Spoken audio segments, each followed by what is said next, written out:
it affords you a privilege that we don't actually have in America. Exactly. And a lot of our people don't take advantage of that privilege And we either. don't take advantage of it. Or maybe we don't even know how to take advantage of that. Mm-hmm. So my thing is, as I'm looking for a job, I'm like, oh, I can do this. It's like I'm looking it's like maybe 5 jobs at the gate that I was like, oh, I'm applying to this, and this. Mm-hmm. Like, I think that what people don't understand is there's not a lot of Americans living in Ghana. No, it's not. The Especially Australians and white South Exactly. Africans. Exactly. So that's another advantage that you get as being an actual American. Um, there's jobs working in development. There's jobs working in the mining sector. Like, what are your skills? Fine tune those skills and focus on that, so that you can have a decent life, right? In Ghana, you don't have to. Go there, work those jobs, and you get to actually know people and connect with people, make connections, get to know some of these people. And then when you are ready to start your business, maybe you've built enough relationships with these people that you have the leeway and the clientele to do so. There are so many people that came here, Petta told me back in the 90s, who started as like a driller.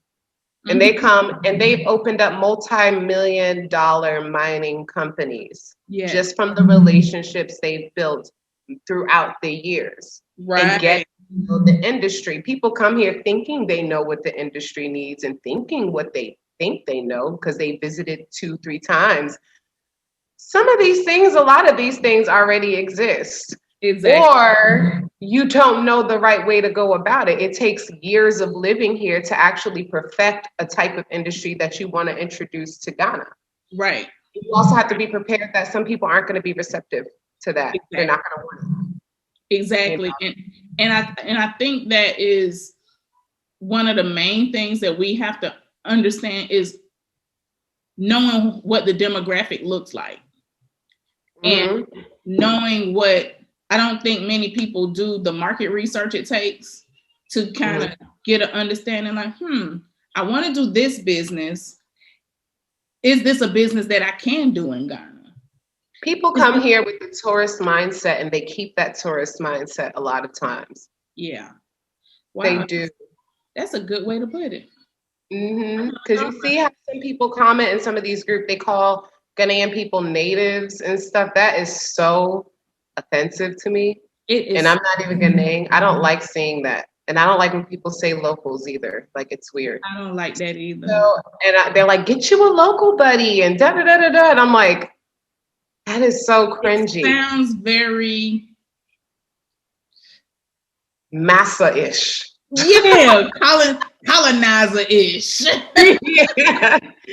And our people don't realize that some of them come here. It's not us people who are living comfortably and all of these things and eating at nice restaurants. We're not the ones coming with that mindset. It's the people like y'all who are trying your hardest to look extra African that are the ones coming with that mindset because of the way you talk about how Ghanaians are and stuff like that. You sound just like them when they say things like you got to adapt to their culture, get to know their culture and do all of this. You sound just like them white folk when they came on them boats. Yep. Absolutely. Absolutely. Absolutely. So what I know a lot of people have they don't understand what the difference between an expat and a repat is. From your point of view, what is, and from what you can see after being there for 8 years, what's the difference between the expats and the repats? Expats, I feel like are more the ones who come with the job already ready for them, and they come and they're only here on a contract, you know, and then eventually they kind of like either leave or they decide to stay. Repats is just like you're a descendant. You're obviously like you have ancestry on the continent. You're Black. So you're moving back here. I didn't even know that word until I moved here, honestly. I was like, what? I was doing a lot of Googling, but yeah. It takes a lot of getting to know what's kind of going on around here. Yeah, so I was like, I had to learn all of that, but like I was just like, I don't know, I just live here. I don't label myself. I'm like, I just stay here. From your point of view, because you've basically, me and you both, we've been around both different sectors of people. What's the difference in the behavior, I would say, with expats and repats?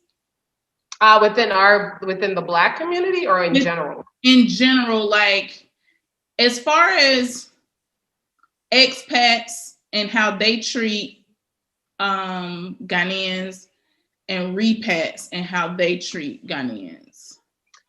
Oh.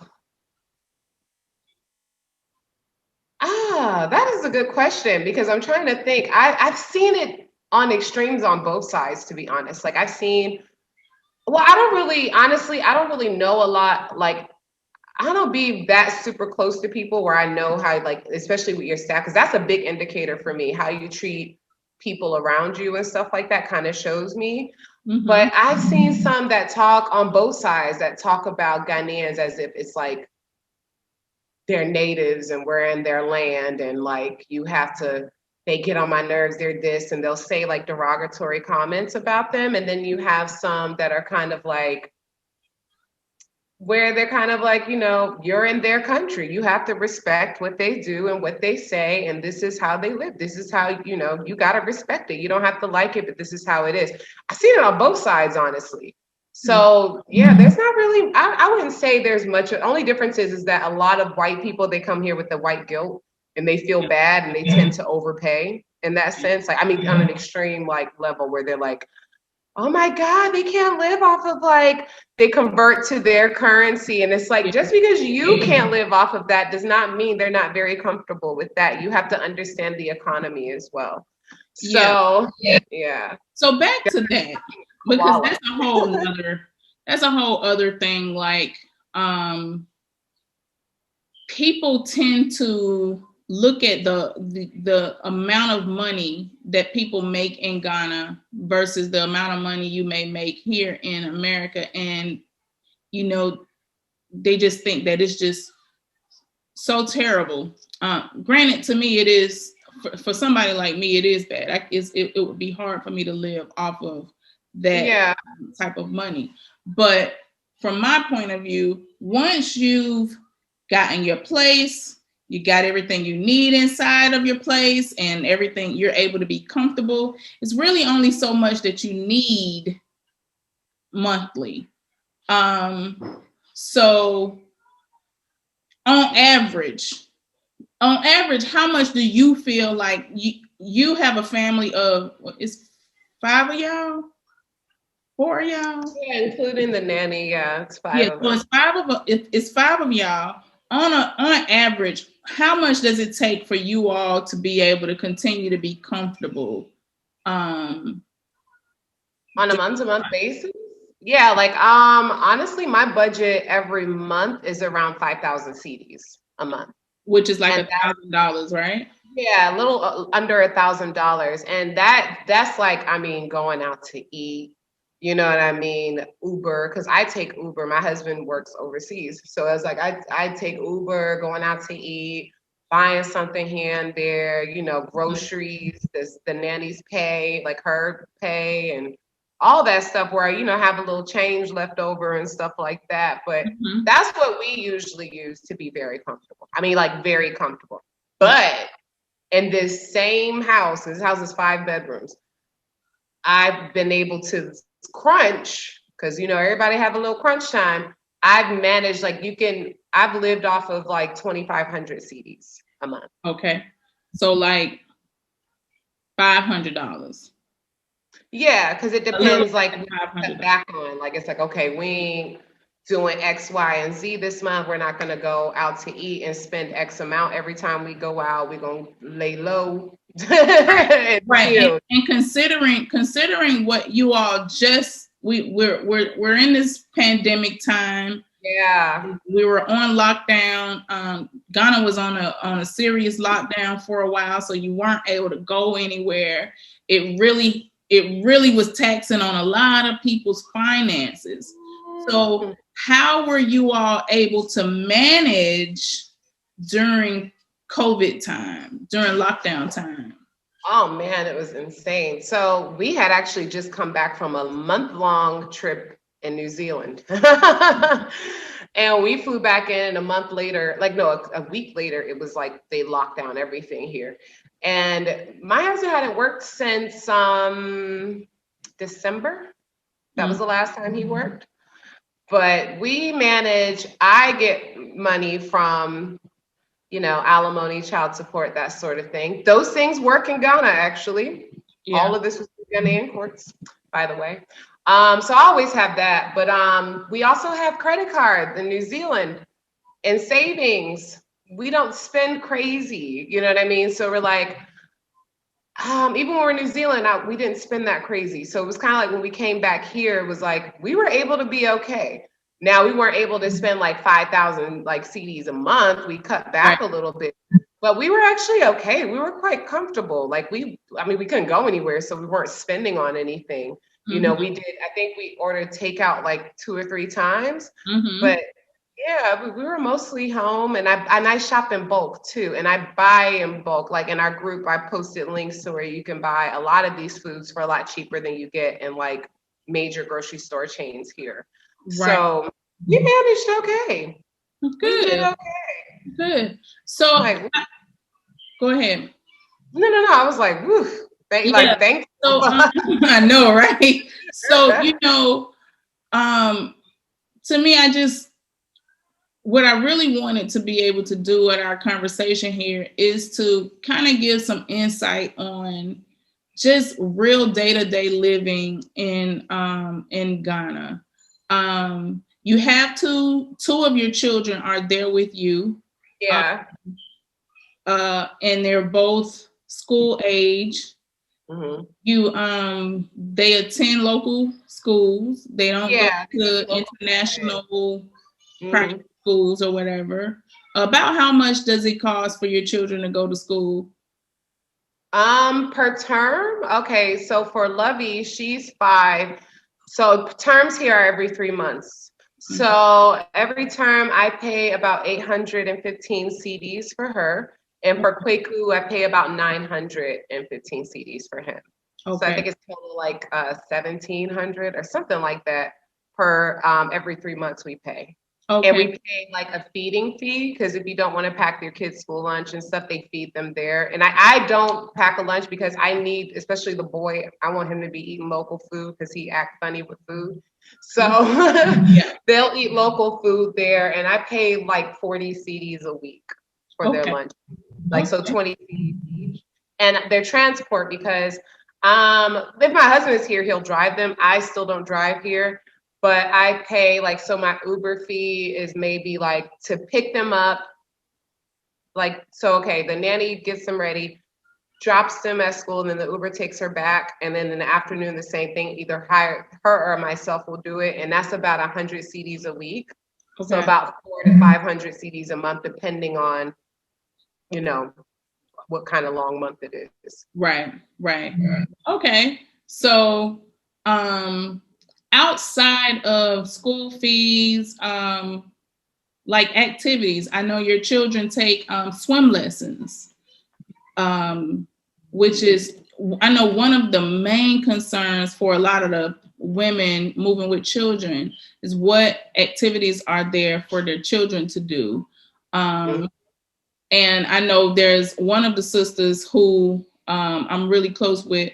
One of the reasons why she ended up leaving Ghana was because there wasn't a lot of activities for their family to do, and they're a really active family. So how do you all manage those, that kind of stuff? Okay, so the main thing is, if you know that you want your kids to be involved in a lot of different activities, don't move far away in the bush, because traffic alone, and then getting the kids to and from, people underestimate traffic here. It's Yeah, traffic here it's insane. horrible. Don't want to do anything. The only reason why my kids are able to do swim lessons now is because number one, it's up the road from my house, and number two, they're not in school right now. Like they do their learning packets, but they finish those things in like 2 days. So Right. I'm like, yeah, we have time, we can do stuff. And luckily, recently, a lot of stuff have been opening. Like there's been more options for kids activities, like right next to my house, like there's a big plaza, and they had to ballet and dance and art and paint and theater and drama and stuff, ballet. They have all of that right there. And Okay. then next door to my house in a plaza, they have like an after school tutoring, fun learning kind of situation and stuff where you can, if your kid is struggling with anything, you can take them there or just as a fun after school thing. But yeah, if you want your kids to be in a lot of activities, like living far away is not going to help. You probably, most of the fun, like the activities are like in town, like cantonments, airport, that sort of area is like where all of those things are concentrated because that's where a lot of the expats are. So Right. unless you're willing to drive through traffic, nah. But they do have those things here. Yeah. And the thing too, the kids go with their dad on the weekend, so he takes them to all the fun shit that I don't have time to take them to during the week because I don't want to sit in traffic. So he takes them to like all the, like they have this place called Colabo where they have all the little pool and all the little fun stuff for the kids and the slides. So they go there with their dad, or he takes them to the botanical gardens like in East Hmm. Lagan, and they have like this really cool play center. Even if I'm forced to take them grocery shopping with me, which I don't normally do because that's a headache that I can avoid. But normally they have a play area inside the palace and a lot of grocery stores here. You Yeah. pay like 30 CDs for like 2.5, 3 hours, and they play the entire time. You can grocery shop, get your nails done or whatever, and they're occupied. Yeah, so there's lots of things to do here. Like, I mean, if you have younger children, I guess, because I do hear a lot of people when they struggle with having things for older children to do. Yeah, so that's the only thing. I Yeah. don't know about that yet. I haven't experienced that with Kwaku yet. He's not at that age yet where I'm concerned, but I'm sure the time will come. Right. So let's switch gears a little bit here. You've been in Ghana for 8 years. You moved there because you were married to a Ghanaian man. You all have since divorced. You have two children together. You are remarried, Mm-hmm. and you've stayed in Ghana. Mm-hmm. Why did you stay? My lifestyle is better here. Number one. Number two, well, I should flip that. Number one, my children's father is here. My younger two, their dad is here, and they're very young. Like they're young, not like I can't just take them to the States and they would be without their father. And then I would be a single mother for no absolute reason. Like for what? You know what I mean? If I have the support here and he's a great father and he's active in their lives, like why would I take that away from them? Like for what? You know what I mean? We had a nasty divorce, but now we're great friends. We're cool. We get along. We co-parent like so well. So that wasn't one of the reasons. And number two is like I said, my quality of life is just so much better here. I don't want to go back there and work like crazy all the time. Like, because even if I wanted to go back to be with my daughters, I'm not going to take them from their comfortable life so that they could come live with me and God knows what place I can afford and struggle and work like a psychopath. Because my field that I went to school for is like dental nurse, dental assistant. I work when the last patient leaves. Yeah. And I got paid decent money, but you don't have a life, like Right. unless it's the weekends, and sometimes you work on the weekends. So Right. I don't want to do all for what? So I could possibly like do, like nothing. Like I don't see a future there. Like I just see work, work, work, work, work, work, work. Like unless I go back to school and get some crazy degree, or I like hit the lottery, or I start some crazy business, and I'm uninterested in any of those things. I don't feel like it over there. I don't feel like, even if I want to buy a place there, I don't want to spend 30 years paying for it. Because Exactly. even people who own a house, you don't own it. Right. You don't own it until you have the actual title and you're done paying it off. Until then, you're just like everybody else. It's not a badge of honor. Like, sorry to be harsh, but I'm just kind of like, unless you sell it and flip it and make some money, then good So for you. do you ever see yourself moving back to America? I would never move back there, but I would buy property in North Carolina because it's really cheap. Okay. Like I was like, oh, $50,000, you can like save that. I mean, if you're making a decent amount of money here, you know, it's like, oh, okay, I can do that. I can buy that and just buy a place outright and just stay there whenever I go, or just rent it out just to have a property there. Yeah. Just to say I have it, have a title, you know what I mean, without paying a mortgage. So I would I would never come back there and live there. No. Wow. The longest I would do it is like when my girls have babies and they decide to stay there. And I told them I will come there for like 3 months and help them with the baby. But like, no, living there, no. You know, it's so interesting to me to see someone who you didn't come with what we see as the typical repatriation thought process and all that stuff. And you have not had to come back to America. You have not had to do what most of us do, which is go back and forth all the time. And I wanted to show people that there are different versions of us. We are not a monolith. Yes. And many of us, you know, absolutely love Ghana with all of its precious inconveniences. Here we are, someone who I know many times over the years we've had people feel some kind of way about you and the way that you live, and you know, they've attacked you in ways that has caused some situations with me and a few people. Because at the end of the day, I feel like we can't judge people by the way that they choose to live, or the way that they're able to live. Because at this point, I'm starting to feel like it's more about what some are able to do versus what others aren't not able to do. It's jealousy. Yeah, I was trying to say that in I was trying to say it in I am not filtered. I'm just like, it is what it is. And because of that, you know, to me, I feel like you should surround yourself with people who are like-minded. And if you want to live a struggle life in Africa, by all means, live a struggle life in Africa. I don't want to live a struggle life nowhere. I don't want to live a struggle life in America, and I damn sure ain't gonna move to Africa to live a struggle life in Africa. Well, this is why we got along so well, because you were like the few people who understood, like, you know what I mean? We have a very similar, like, especially when we first met, we very, very similar, like, story in that respect. And we live similarly. We like similar things. We like comforts, you know what I mean? We're not interested. And we like things to look nice, you know what I mean? Yes. We didn't come here to like go backwards, you know what I mean? Who comes to Ghana to live worse? Like who? You have AC in your house in the States, you know what I mean? You have all of these things in the States you would not live without. You'll be on the phone with your landlord or whoever in the quickness. Exactly. But here somehow it's how the gold standard is how you should live.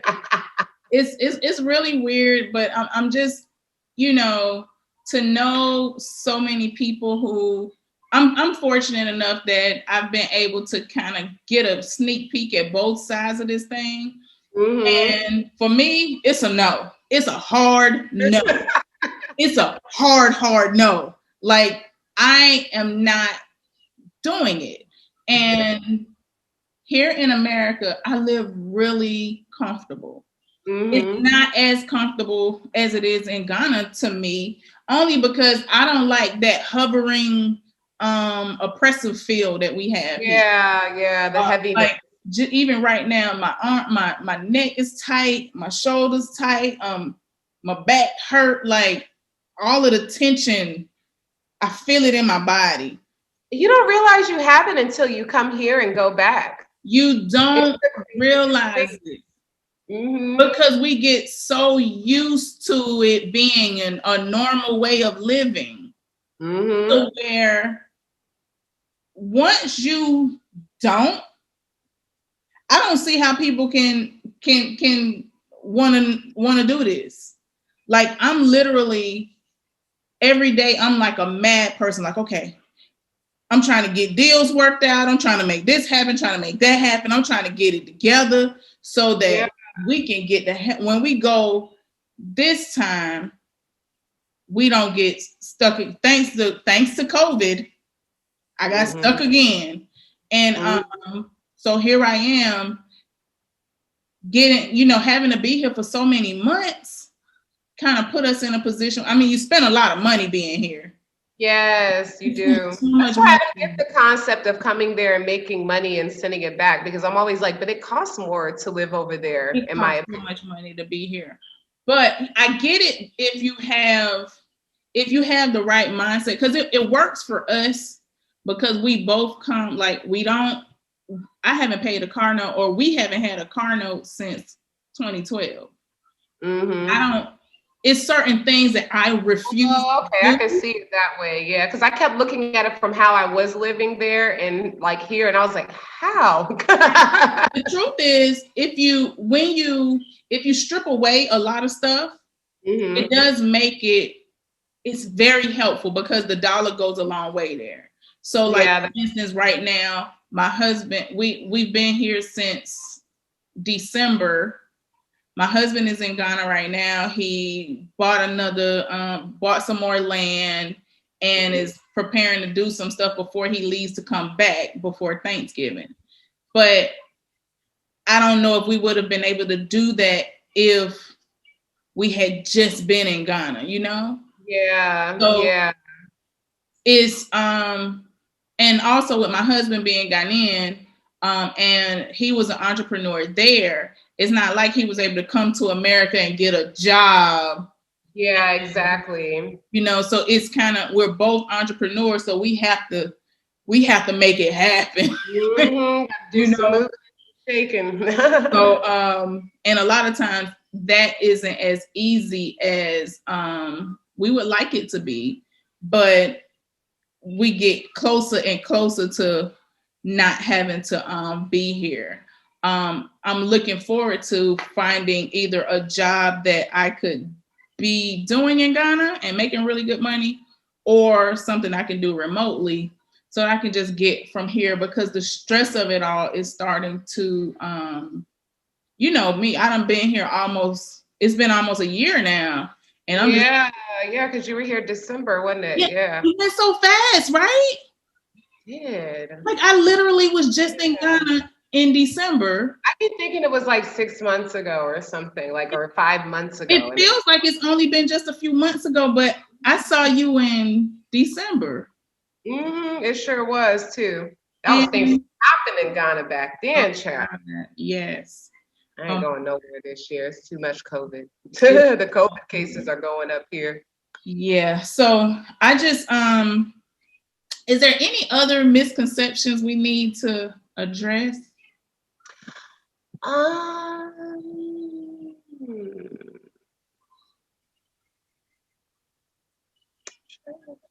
know. There are, I always see people ask about food items, and that's my thing. Yeah. You can literally get everything here. There's like everything. Almost like, only thing I have not found here that I want is Butterfinger candy bars, and I have not seen them. Speaking of food items,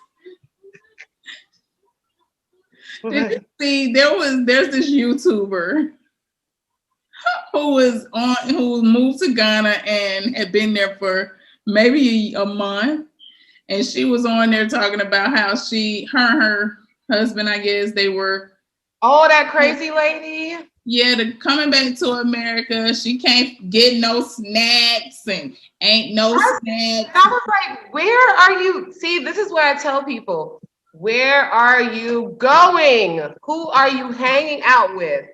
What are you doing? And that's what happens when you only either you just think you know everything, or number two, you're not flexible to hang out with different people. You know Right. what I mean? Like I haven't found almost everything. I'm on Everything. parts, like everything. Everything. It's Like only a few staples, American staples, that you're not gonna find in Ghana, but for the most part, oh, I find a way to find it because I will ask. Like I tell people the best thing here to do is to float within different groups. Don't put yourself in only one don't group box of yourself in. people. Yeah. Yeah, like go to different groups because you may not want to deal with them, but you can come in there and be like, does anybody know where I can get like grits, or where I can get like this type of candy or this type of seasoning or flavoring? And I'm like, oh yeah, I saw it over here and blah blah blah blah blah. Right, right. Like And you need to know where these things are. Like even like I was making soaps. I was like, where the fuck do I find soap base? right. Went to my expat groups and my local groups. So now I have two suppliers. So in case one doesn't work, I got one from the other one. So you got to go float. Don't be in one little thing. Float. And speaking of floating, that's how I met you.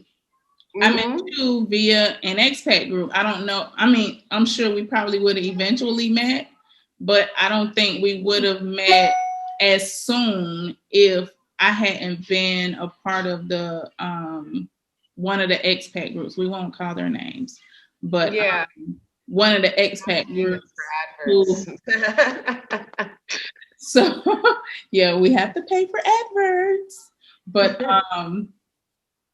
that was the way that you and I became who we are today. It's sisters. You're my exactly. sister. And you meet people in unconventional ways. Like it's so crazy. Yeah. And that was like the best thing ever. And it's funny because you're the one who introduced me to the more Black American people that are living there. I don't know if I regret it or not, but yeah. I'm just kidding. Actually, some of my closest Black American friends, like some of my closest friends, I met through the expat groups, funny enough. Like I met Courtney through the expat groups. I met you through the expat groups, you know. Aker, we met through a dang on email exchange, you know what I mean, on an advert thing. So I mean it's maybe like a couple of other people, like in our sister repack group, I met like a few girlfriends that I think are close and good people too. So, but them other groups, I'd be like, oh, they be I think our people need to figure out how not to go from one extreme to the next, because I think the extremes are just too broad. It's like you don't have to be way on the left side and you don't have to be way to the right side. If you could find yourself a happy medium, life could be so much simpler. I feel like your experience here would be a little bit better too if you opened your mind slightly. Like I understand you don't want to come here and deal with like, you know, white people or Lebanese or any of those types of people. That's fine. I won't ever live in America, or I have the option to live in New Zealand. I won't live there either because there's too many white people. I like being around Black people. You like seeing your people all the time. Exactly. Like, and that makes me happy and it makes me comfortable. But I also see people as people. I don't actively go hang out with different types. I just run into people. I'm like, oh, exactly. I just tell people be open to those things. Be open to everything. That's my biggest thing here. Be open to everything. Like, I mean, just see what's out there. Talk to different people. Some of these business deals I've seen go down around here, it's on a different level. It's on a different level. And I don't think our people really understand that if you really want to do business in Ghana, you are not going to be able to not deal with other people. You have to be able to deal with everybody, more than Black-skinned people. Black Americans, especially, because Ghanaians are just like how the Lebanese and Indians are. They only really want to do business with each other and like relatives or people that they know. Exactly. You have to be able to do things to step outside of that comfort zone, because at the end of the day, until we've established ourselves as with some money, we have to, we're gonna have to do some moving and shaking and getting into positions that might not be that comfortable, but once we get in those positions and we pretty much infiltrate things, we can learn how things work, we can learn how things operate, because so many of us come into the situation thinking we know everything or talking like we know everything, and in a lot of cases you end up getting screwed over because you don't know everything, or you think that you're going to come into somebody else's country and do shit however you want to do it, or build your own type of thing without including anybody else here, like the locals and all of that kind of stuff. You know what I mean? You're still in somebody else's countries. I don't care how connected you feel to it. You're still in their country. Okay. Every time you can speak the language, know the culture, wear all the kente you want, you still American to them. Exactly. Exactly. And you don't have to come here with that. I always want to tell people, you do not have to come here and be this natural goddess and wear kente every day. Ghanaians don't wear print every day. They wear whatever the hell they want to wear. Most of the time is Western, what would you call Western wear? Because apparently Africans they would have never thought of wearing like non-print items. Apparently, that's what they think. Yeah, it's quite sometimes some of the things people say is quite egregious. It's just like, I just hope people, like I said, I'd be like, I hope y'all ain't gullible to be doing and paying all of that just to have somebody sit in your face and tell you how you should be living. And then the thing is, I don't like about those things, because then you are influencing somebody who has no idea about what it's like to live here, and then possibly turning them off from wanting to come and build here because they may think all of us are like how you are. Right. And the thing is, before we go, we gotta talk about this religion thing. The thing is, these people, they're so forceful. They're so fucking aggressive. Is it by force? Yes. Angry. I don't like that. Yeah. They're so angry. They're like, you have to do like this. You have to learn X, Y, and Z. You have to learn the language and da da da da da. I'm like, Charlie, I still can't even ask how much it is. Exactly. But I can say, is it the same? Yeah, that's what I don't even know. I be forgetting the response all the time. It don't even go no further than that for me. I was like, man, good morning. I need some sugar. Mm-hmm. See, that's the advantage of going to school. I'll be like, 3 CD sugar. That's what I tell them. I just price everything first. I look, I'm like, okay, give me 10 CD sugar. The only thing I know the real price on is eggs. I get me a crate of eggs. I know that price. I remember when I first got there, a crate of eggs was like 15 CDs. And I got me a vendor further up the road, and she got them real yellow yolks, like the ones like in the States, and they big, the large size, and I'll pay $25 for them because it's worth it. Are they real eggs? They real eggs. Now she a side of the road vendor. They real eggs. They nice. You know, they be getting a hold of some fake stuff sometimes, unfortunately. So, is there anything that you would like to, like, for people who are interested in moving to Ghana, are planning on moving to Ghana or whatever, is there anything that you would like to say or advise as they get ready or prepare to make their journey? I would say, number one, make sure you have money, like, money saved. Okay, first, think about the kind of life that you want there, number one. What are things like your comfort? What makes you comfortable? Find out how much these things are, join a group, figure out the average cost of things, right? Then save your money. Like I said, my situation, we just did it because we had people on the ground here already, and we were really fortunate about that. But have an idea. I always tell people, get an Airbnb when you first get there, just so you can kind of get your feet on the ground and kind of see what you're interested in, what area you want, what place fits your budget, but definitely don't go send your money here first. Don't pay nobody to come and do all that. Like just to even talk to you. I'm not knocking the hustle, but I'm kind of like, I feel like some things you have to experience yourself, and a lot of things rely on common sense. Okay. So, you know what I mean? And if you join enough groups and you get like, especially in our sister group, you already have women here who are willing to help you free of charge. You know what I mean? So that's a great thing about that. But yeah, do it. Spend some time here. It's not that complicated, honestly. You just do it. Have some common sense, live a comfortable life. Don't box yourself in, Yeah. So before I let you go, I do want to. It's one thing that I want us to hit on, because I always see it, and that's people ask how much money do they need to have to move to Ghana.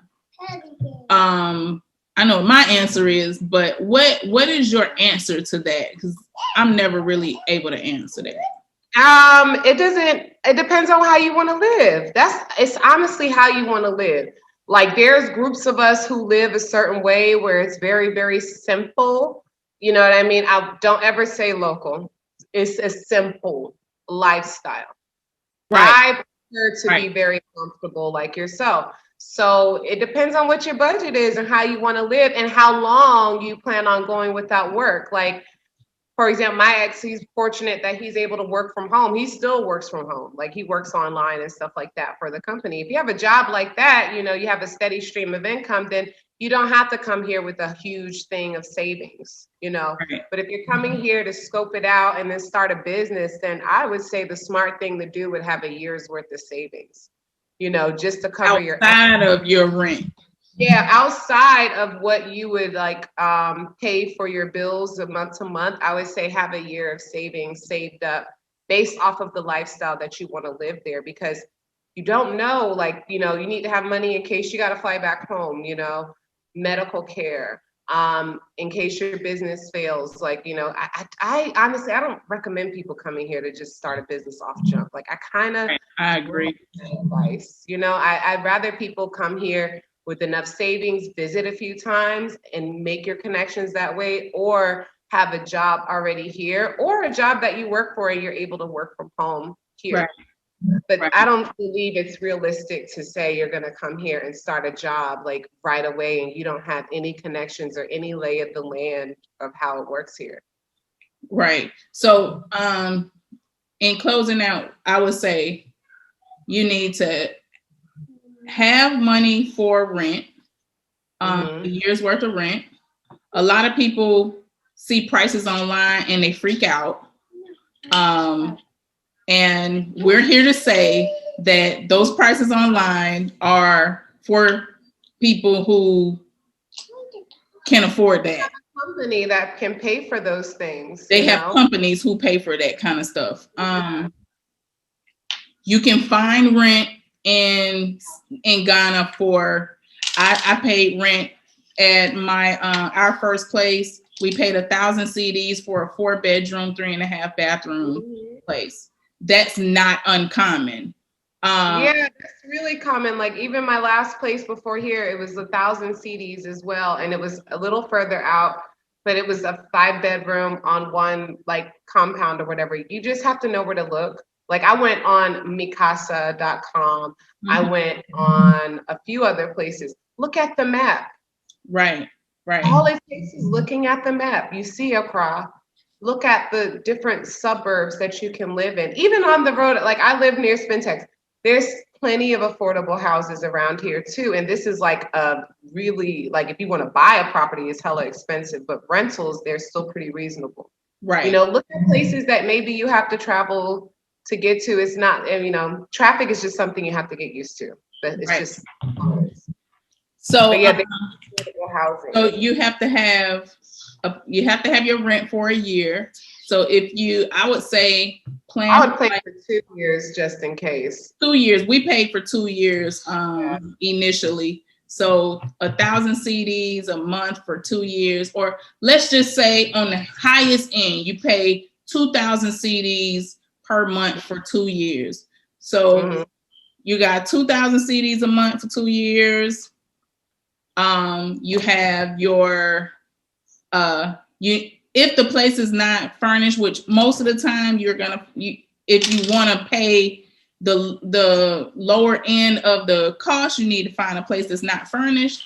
So now you need to have furniture. You need to have you may have to put in ACs. You may have to put in appliances. So you want to you have to get your appliances. So you want to factor in all of those things when you are planning to move. Once you have all of that done, then you need to be planning for, okay, how am I going to maintain this stuff?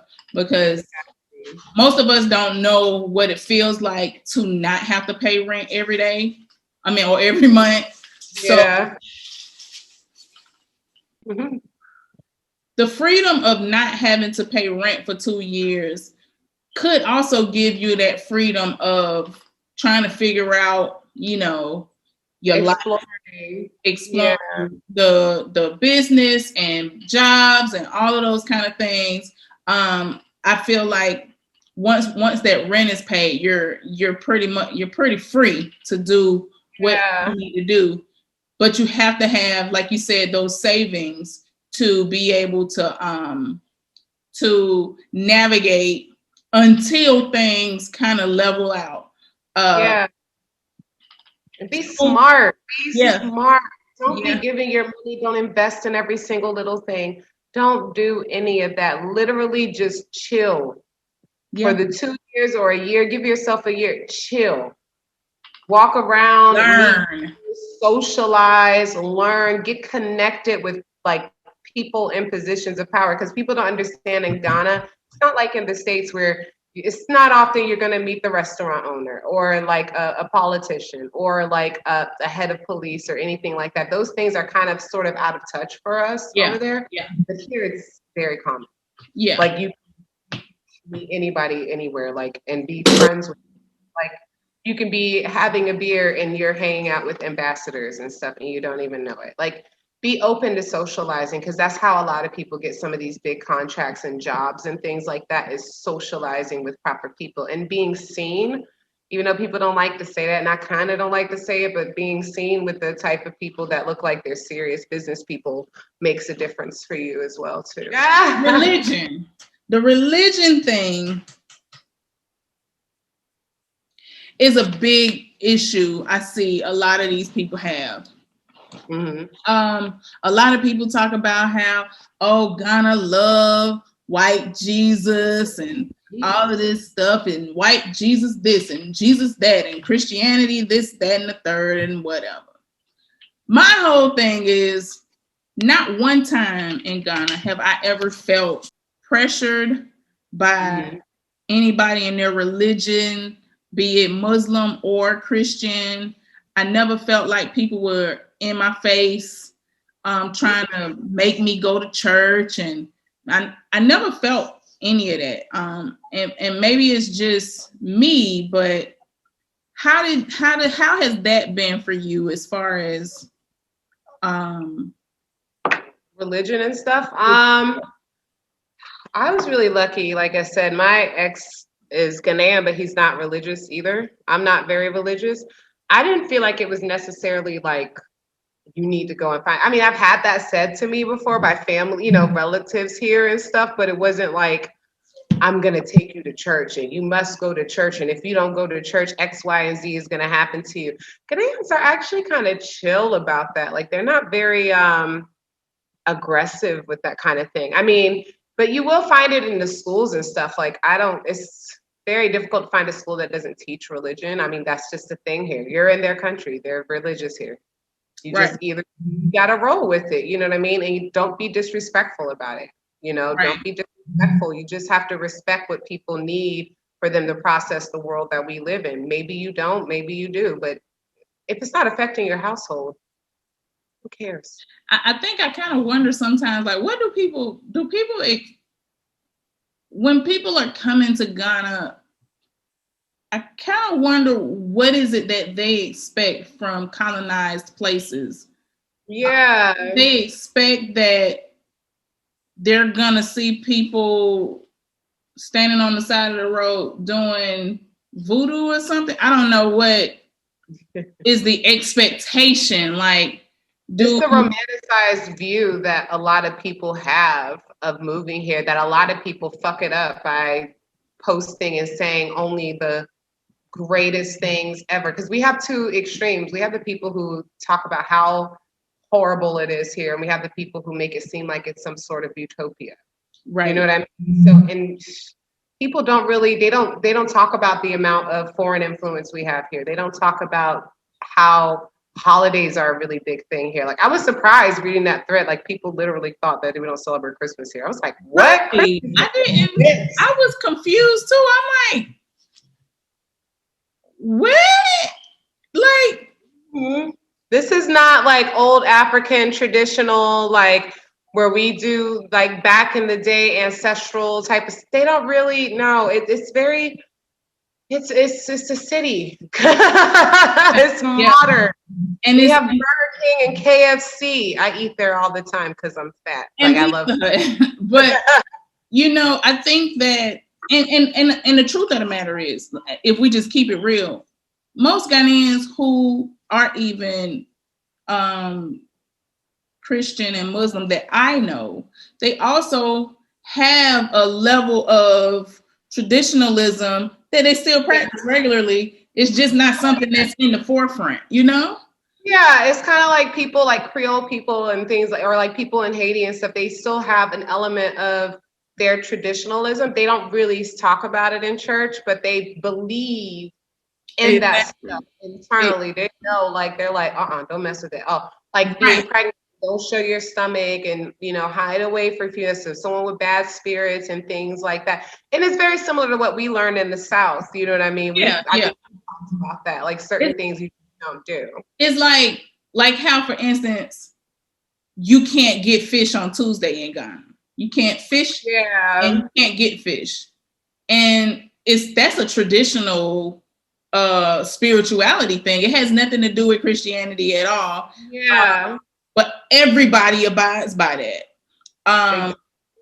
I think it's on certain days you can't do certain other things. Like, it's so many levels to the life in Ghana, and even the spirituality there. Is like, I think that people do a disservice to themselves by getting so caught up in the fact that they see respectful to it, in a sense. Like, I'm not religious, but I don't believe in disrespecting it either. I had to stop myself because I used to always talk smack about like the religion and all that stuff here. But I've actually, if you've noticed, I don't really talk about it anymore. No, you don't. You've got yeah.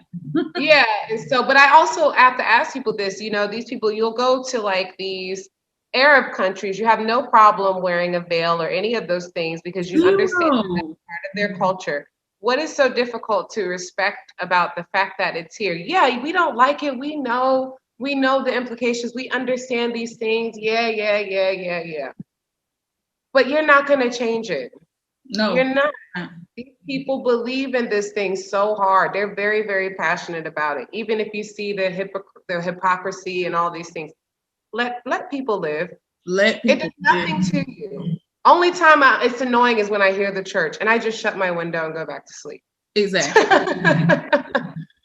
Exactly. So I just wanted to kind of hit on that a bit. I think that we, in many times, I see so many people in travel groups and all, and they always talk about the Christianity in Ghana like they're surprised.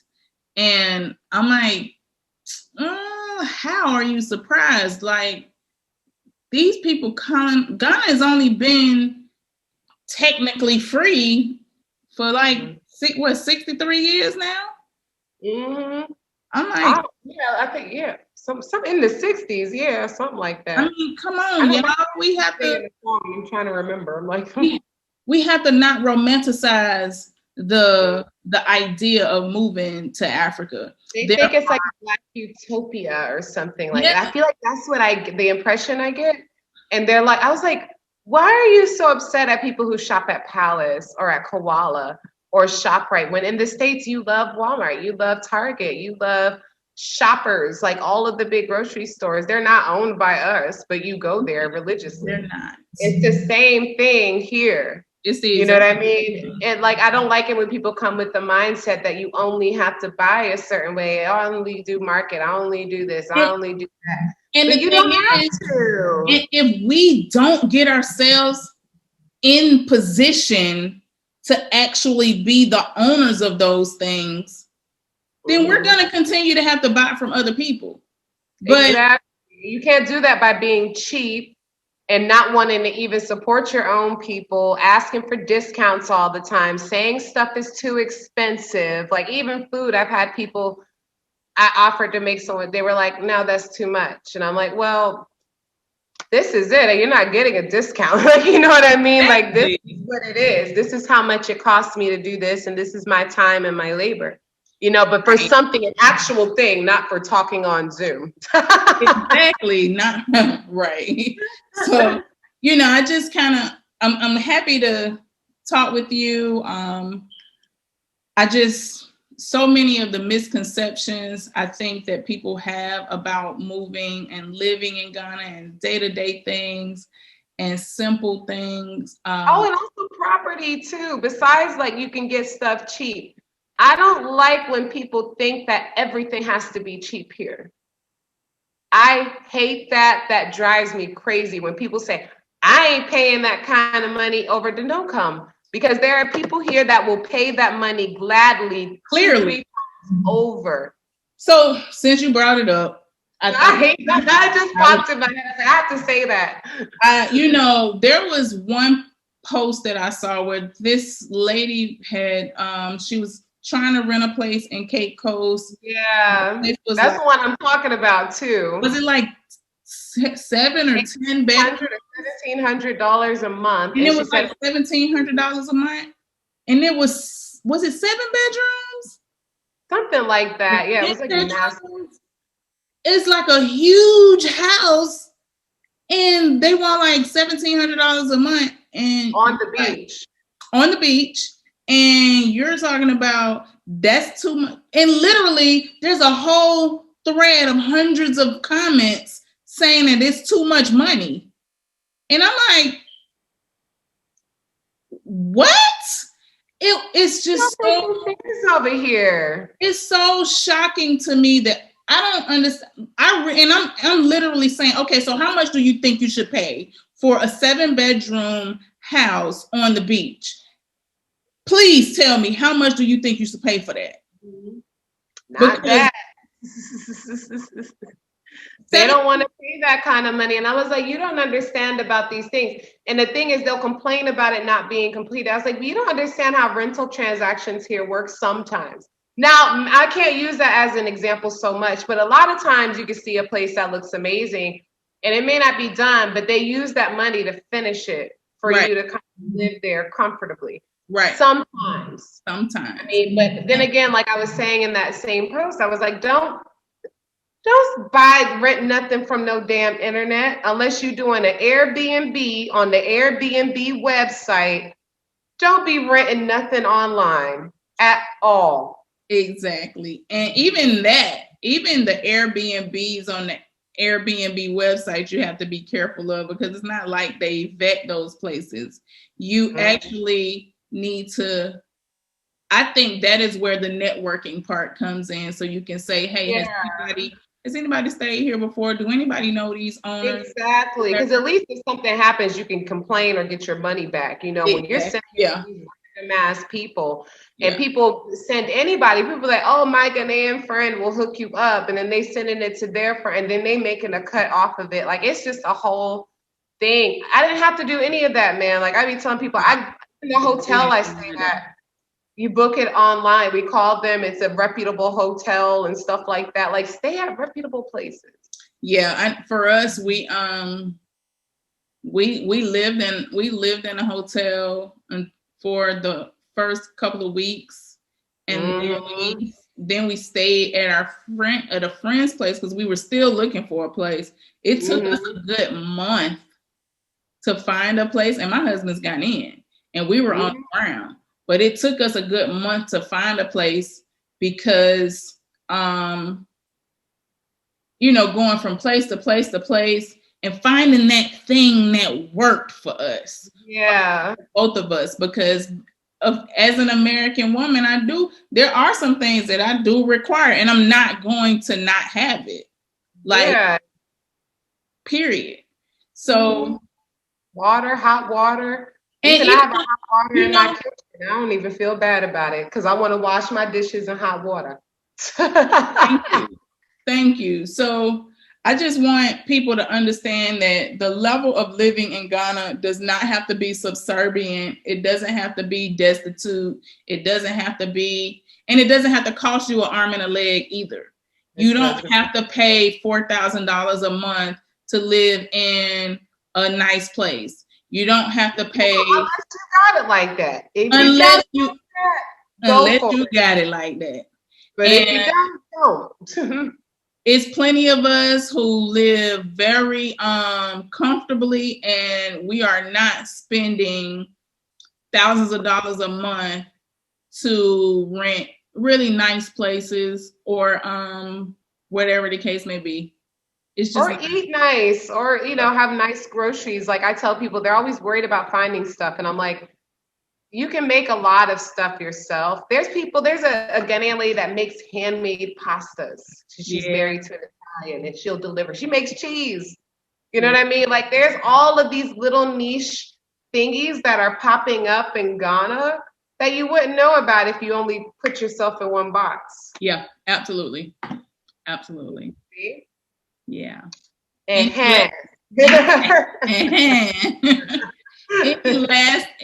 last words to our people as they get ready to make this journey? Like I said, be open, have an open mind, be happy, be excited. This is exciting. This is an exciting journey. And just know that you have it easier than a lot of us had it.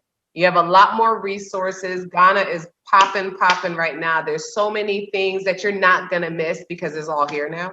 Yeah. So, like I said, embrace the adventure, embrace the journey. You're going to be frustrated. You're going to be annoyed. Everything is an adjustment. You will adjust. Some people adjust sooner, some people adjust later, but don't beat yourself up about it. Take that moment, learn, and keep going. And be smart. Please come here with common sense, please. Yes. Don't let nobody beat you. Don't do things. I would say don't do things in Ghana that you wouldn't do in America. Exactly. And get a dog. If you live in a house, get a dog. And with the ball, get a dog. I learned that the hard way and I got robbed. So get a dog. You might not get beat up and robbed, but you will get robbed. Yeah, it's like an initiation, It's like it is. Welcome to Ghana. And you might get robbed while you laying in there asleep. That's what happened to me, child. It happened to me too. You all like, they told it my 60-inch screen out of the house, and we was in there asleep. I don't know how they even did it. Like, I got my phone next to my bed, my iPad. I was asleep next. How? Laugh about it now. You just be like, damn, not how. I think the most as pissed off as I was at the time. The one thing about it is I appreciate the fact that ain't nobody try to hurt us behind something. They came and they got the stuff and they went on about their business. Kept them moving, child. Kept them but moving. Since we had a dog, oh no, ma'am, they ain't had no more problems. Yeah, I'm about to pick up my 4th German Shepherd Husky mix on Sunday. I know that's right. You got to keep you a dog, because I don't like all of them bars and stuff around the window. We don't have them on our windows. Like that's one thing I appreciate when my husband built this house. Like we don't have them on our windows. I mean, sometimes I'm scared. But like I tell people, the great thing about living in some of these neighborhoods when you're building a home, get comfortable with some of the people in the neighborhood. You know, even if you're giving them jobs, like some people, like we have like a couple of neighborhood guys, they'll come and do our grass for us. If I need anything, they're always like, oh, madam, I know boss is out, so do you need me to come get generator fuel for you or the gas? What do you need? I can always call them for that. So Yeah. it's great to have that. And if something happens, they're always watching your home. Yeah. Living in a residential. But if you're an asshole, and if you're like having that attitude sometimes that a lot of people have, and your temper is too short, they are not going to give a fuck about you and watch your house get robbed and won't think twice about it. Won't give a damn. They'll even have some also. Hey.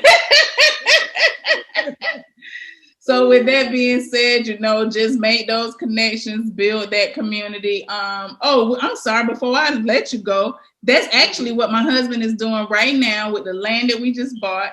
The village that he bought the land from, he goes there often. He buys his goat, and he bought 2 goats from them recently. He, when he goes in, he plays with the kids, and you know, the kids jump on the back of the truck and he ride them around and all of that kind of stuff. Building that community and making sure the community knows you and they know that you're not an outsider. Exactly. You're not there to take their jobs or like make their lives harder. You're there to make it better. You're there to help. You're buying from them, building. Yeah. So I think it's really important that we understand what it looks like to build community with our new communities. Yeah, like don't come and do what like you see a Ghanaian, you're in a place and you see a lot of Ghanaian businesses, don't open up a shop there and you know that like you're in a small town, you know that this is going to hurt them. Yeah. You have to be conscious about that as well too, you know? So many things we have to learn, so many things that we need to do. Me and you, we could probably talk to these folks forever. Hopefully they'll learn something. Maybe me and you will get a chance to talk again when I'm actually in Ghana. I know, that'll be fun. I know, I think we'll make everyone jealous. We'll be taken like by the beach. We're doing our interview by the beach. The palm tree back. We have to team up and really get some more good information out.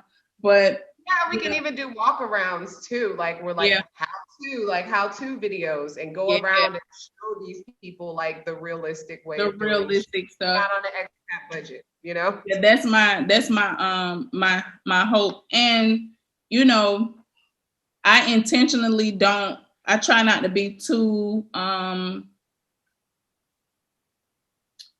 diplomatic, because at the end of the day, it is what it is. And I don't do this to make money.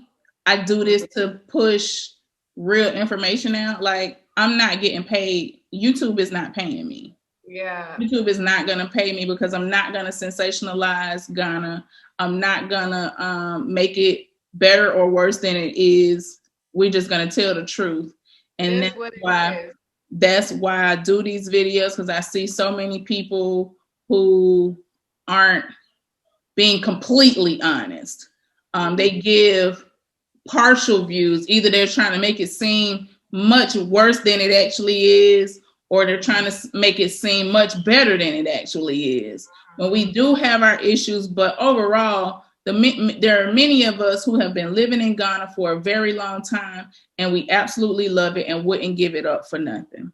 Absolutely. And thank you for just having this platform, you know, and having these discussions and giving people this free content and information. You know, so many people out there, like you said, are giving different one perspective or the wrong or incorrect or incomplete perspectives about it here. You know, there's so many levels to this life here. Yes, it is. Thank you so much. You enjoy the rest of your night. I know it's getting late over there. And I'm talking to you soon. I got a lot to edit. Yes, Love you do. you. Love you too. Bye. Bye.